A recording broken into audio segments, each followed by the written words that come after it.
Well, my sister-in-law rang me and told me that the bushfire was going to impact on Yellow Rock, and a few minutes after she rang me, the alert came on the phone to get out and take shelter. And within 5 minutes, we just grabbed our documents, our cat, and my son said, just follow me, close all the vents in your car. Lights on. Put your lights on so you can see, and just follow me and just look at me. Don't do anything. And beside us everything was on fire. There was smoke, the car was getting hotter, and it was never ending. I mean, it's only a 5-minute trip out of here, but it seemed like 20 minutes in that car. And when we finally got to the top of Singles Ridge Road, we could see the sirens on the fire brigade trucks. We thought we'd made it, because I thought we were going to go. We were going to die.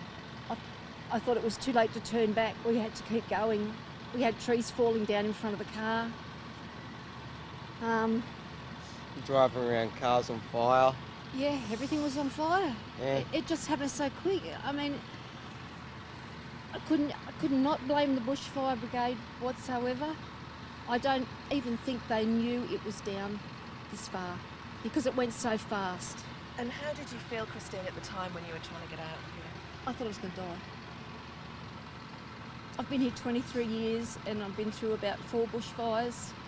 Always had time enough to pack and leave. The police and fire brigade come round and tell you to go, but there was just no time. No time at all. So what I have here is my dress rings. They're looking for my engagement and wedding ring. And that's all we have.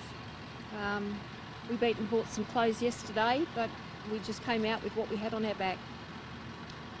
So you left with literally nothing, you say, apart from your documents? And the cat. Everything? And our cat. Everything's gone. The whole lot. Oh my. We have to go and register up at the club in Springwood and ring all the insurance companies and find out where we stand. So we're insured, which is lucky. But I won't be back here.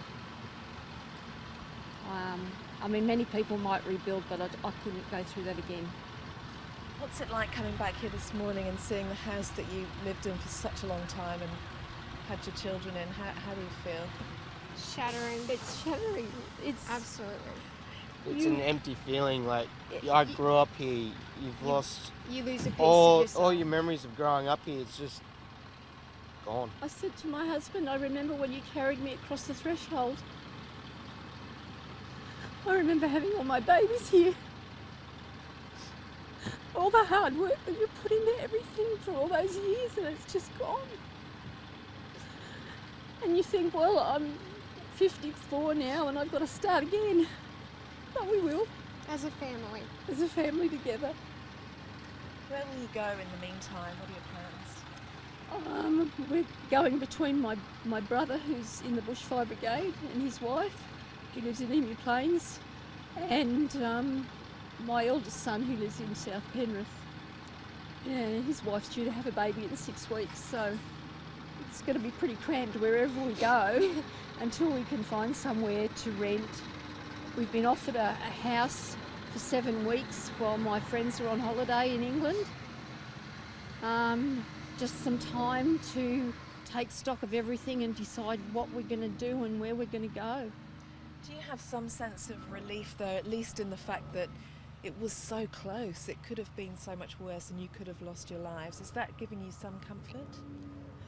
No, not at the moment. You feel empty, you feel numb, but you don't feel like you have any sense of purpose. You can't sit around and drink coffee for weeks. You feel like you want to get on with your life, but you don't know where to start. So we've been at the doctor's this morning, just getting prescriptions of medications. I spend 1 day a month in hospital having treatment for my immune system. So, I have to find out when the appointments were and try and figure out my steps. Do you plan to move completely away from this area, completely away from a bushfire From the mountains. zone? Yeah, completely. I couldn't go through this again. I think if I was 20 years younger, maybe I'd be gutsy enough to do it and start again up here, clear the block and build another house. But no, I think as you get older, it rocks you too much. When we arrived, you were scouring through some of the remains of your home. What are the crucial items that you're hoping that you'll be able to find? I thought I'd find some china, which we did, but it's Shattered. it's all shattered, and Melted. my jewellery, Pandora bracelet is all melted into one. But really just my wedding ring.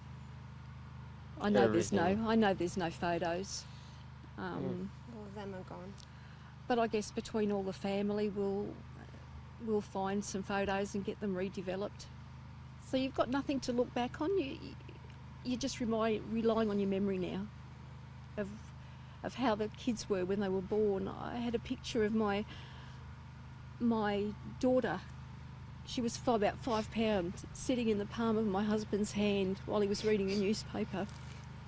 You know, and they're the things that you can't replace them.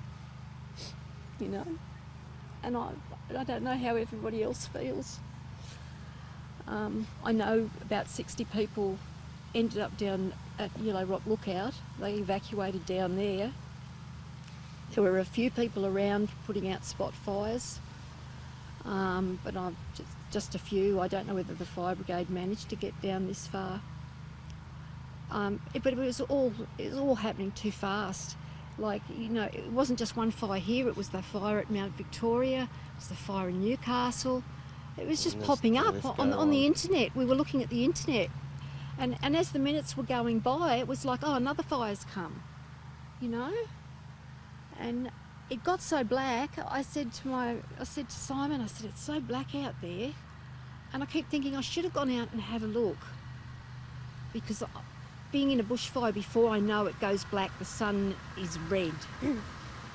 And once I saw all the smoke, I knew, and that's when the phone went off, you know, take shelter. Okay, And go. right. Well, thank you very much for speaking to us. Okay. But I just wanted to know that we don't blame anybody. No. It was a weather condition that nobody could have foreseen. And unfortunately, it hit this side of the road and the other. I will say that going a week earlier for fire training, any sort of fire training, it comes in handy to save your life. Like, if I didn't go a week before for fire training, I wouldn't have known what to do, how to get out of a fire in a car. I shut off my vents, put my hazard lights on, my headlights on, and I just drove very slowly, feeling it out. And there was a few times I didn't think I'd get out. Yeah. We just thought we were going to die. And all those firefighters are so brave. They should be happy and thankful. Thank you so much for saving lives. And even though our properties are gone, we'll always be thankful for you brave people out there. Yeah. They do so much, and they put their lives at risk. I don't know how they do it. I saw my brother, he's been on shifts for 2 days. He comes home and he's absolutely black. All you can see is his teeth and his eyes. You know, his yellow uniform is just black. After being in the Royal Fire Service for 20 years, he said he's seen nothing like it. This was the worst fire you'd ever seen, and it scared him to death. How do you feel about the prospect of things flaring up again tomorrow if the conditions deteriorate? I feel scared for anybody that's up in the mountains. Especially Anybody those young that's near a children. gum tree. Mm. I don't want to see another gum tree.